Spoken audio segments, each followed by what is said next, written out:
our special focus on tigers that have been making the news of late. Different instances have emerged from across the country of tigers traveling long distances, moving out of protected areas in search of fresh habitat. Now, this is a sign of success, but also a big challenge for the forest department that the big cats should not come into conflict with villagers, with people along the way. Now, there is the case of tigress Zeenat that left Simplipal in Odisha.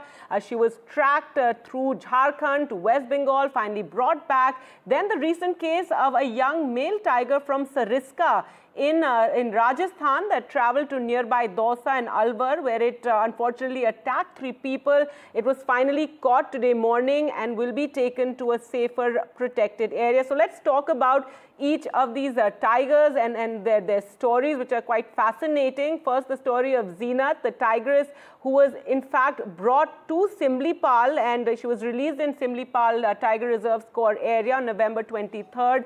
She was brought there from Maharashtra's Tadoba. This was to diversify the gene pool here, but then she left Simplipal, traveling to West Bengal via Jharkhand, really complicating tracking efforts. And after a 21-day chase, the tigress was tranquilized. She has been brought back to Simplipal, where she's being kept under observation. It's to be decided when she will be released.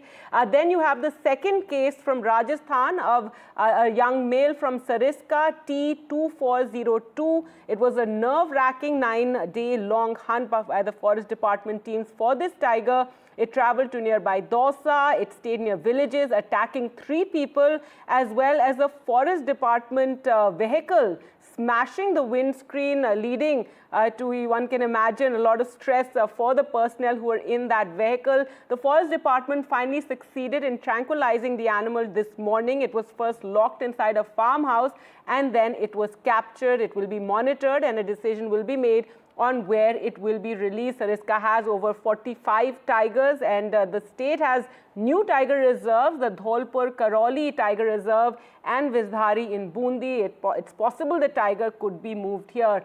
And then there has been a report that a tiger from Rajaji in Uttarakhand may have reached Jammu, where it was allegedly spotted by the army's road opening party. But this has been contested by the Uttarakhand Forest Department, though they did say that a Rajaji tiger had recently traveled to Himachal Pradesh. Let's just listen into what the Forest Department there had to say.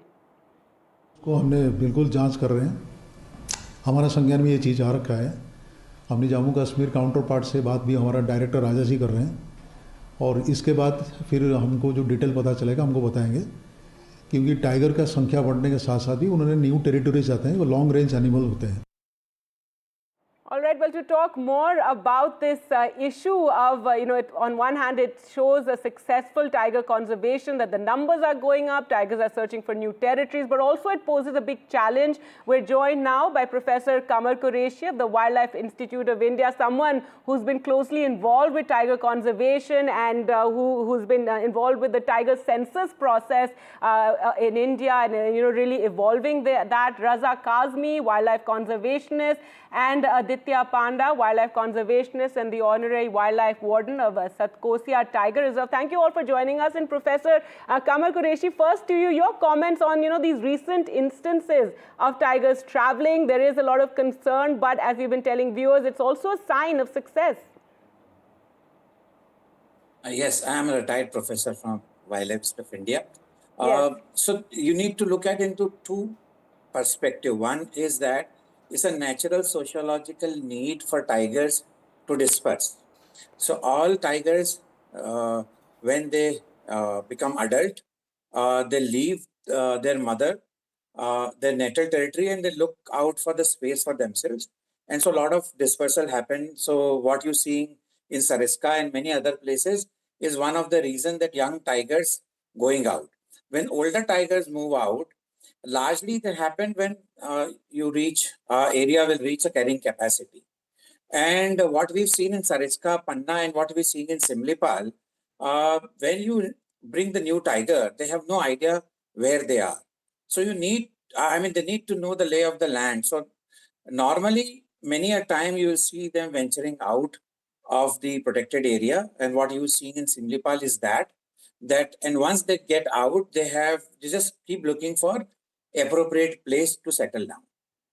So I think these three scenarios, one is basically dispersal, new areas they're searching for, and carrying capacity. These are the reasons why tigers move out and they travel far and wide.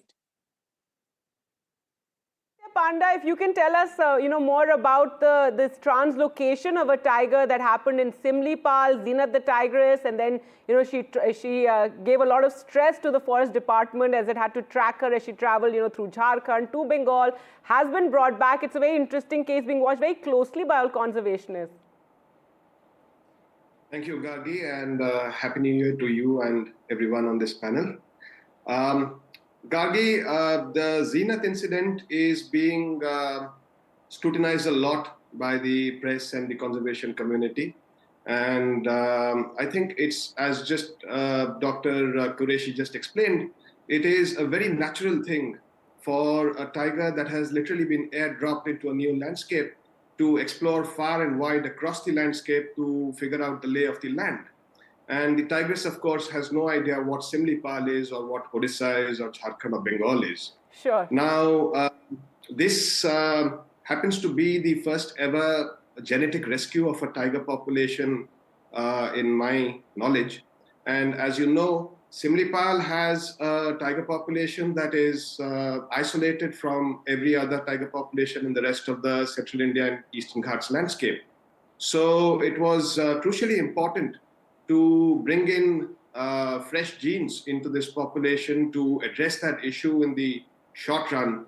And you know how the increasing proportion of melanistic tigers within the Simplipal population has been warning us of increasing inbreeding, and therefore this was highly required. And such sort of scenarios are very likely whenever a new tiger is brought into a landscape. And the Simplipal Tiger Reserve management was well prepared and totally anticipated this. All right. Well, yes, as you said, it is being watched very closely, and again, there shouldn't be too much criticism. It's interesting. It's a translocation. We are trying something. India is one of, as we've been emphasizing, one of the countries that has 75% of the world's wild tigers.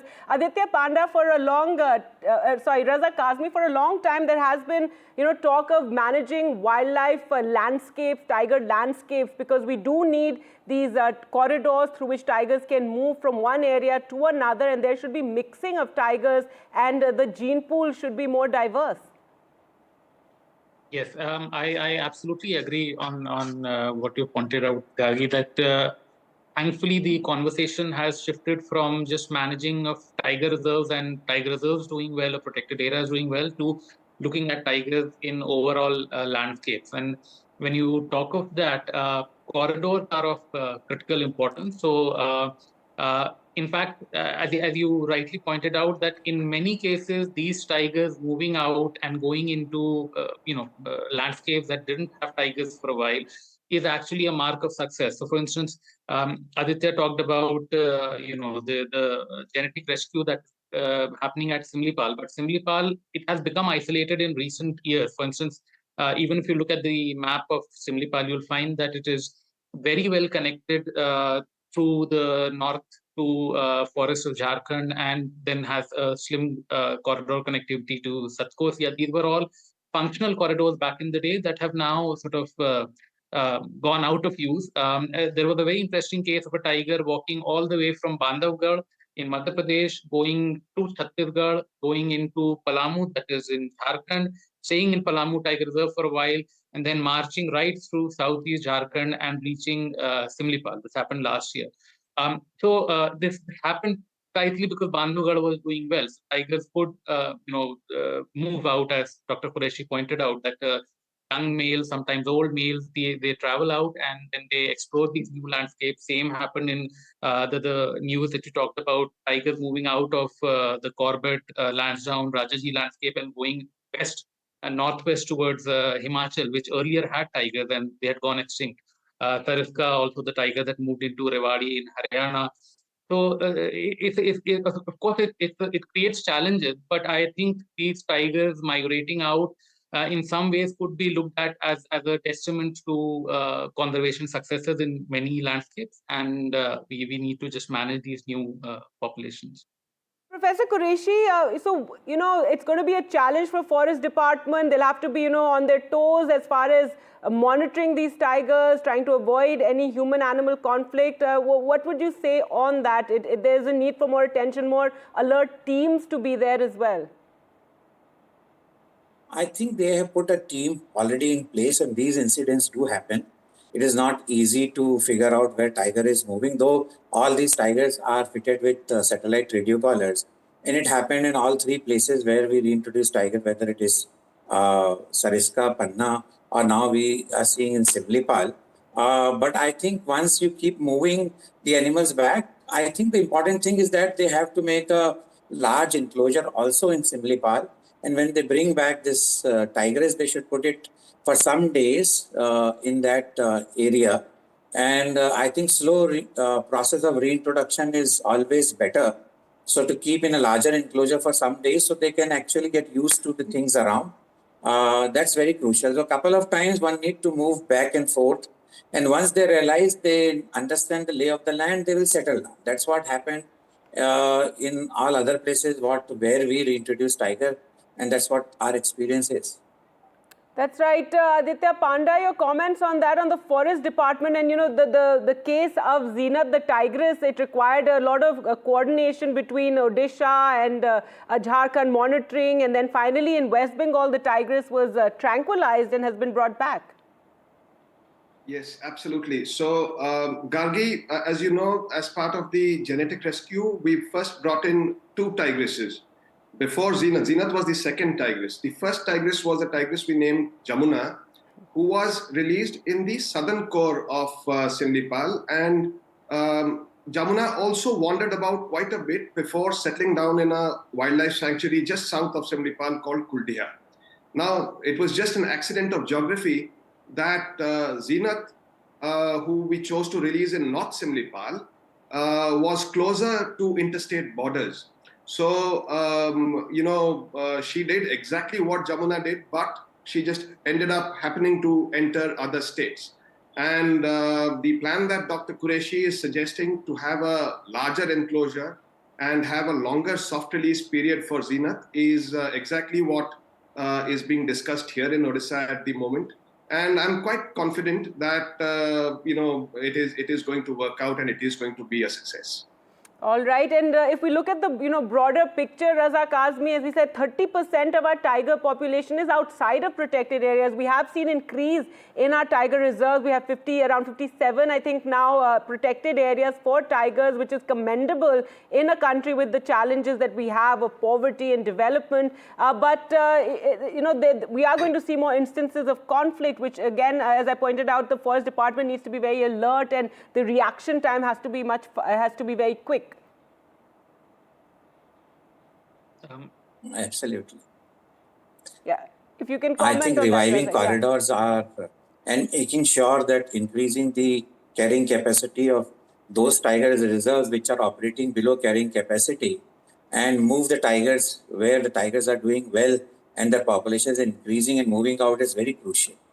So it's very important that we start working on those areas, because tigers are moving both in North, Central India and Southern India. Wherever there are good tiger reserves, we are facing a problem of tigers moving out, and they are overabundant in many of these places. So it's important that we should find new places with many tiger reserves. More than half of the tiger reserves have the capacity to absorb them, but the prey is low and we need to improve the situation. All right, and last word to you, Raza. As we close this, discussion over the traveling tigers and the challenge it is to the conservation. No, I think I'd just like to sort of add on Professor Qureshi's point that basically another aspect of this is reviving old tiger landscapes. So, for instance, if you look at Odisha, Jharkhand, Chhattisgarh, all of these areas were great tiger habitats maybe 40, 50 years ago, and now, except for maybe 1 or 2 exceptions, Nepal might be an exception, other tiger reserves in the area, protected areas, are operating at a suboptimal level, and that is primarily because of lack of prey base. Bushmeat hunting is quite a bit of a problem in our area. there is lots of mining, clean infrastructure, so many disturbances. And it contributes to tigers moving very fast. For instance, I told you the story of the tiger moving from Madhya Pradesh into Chhattisgarh and then going to Jharkhand and then going to Simplipal. Probably it might have settled in a much more closer area in Jharkhand or in Chhattisgarh if these habitats had optimal prey base. So I think the next challenge is to actually look at the clues that tiger gives us on where they are moving and then work on reviving those habitats that are operating at a suboptimal level. All right. Well, thank you so much all for joining us on the program. And, this is being reported widely in the media. And I know many have been pointing out that the language also needs to be correct. That this tiger has not escaped from Sariska. There's, this whole fear of the tiger that is being reported. That also matters, the way we report these stories. But thank you so much for joining us on the program.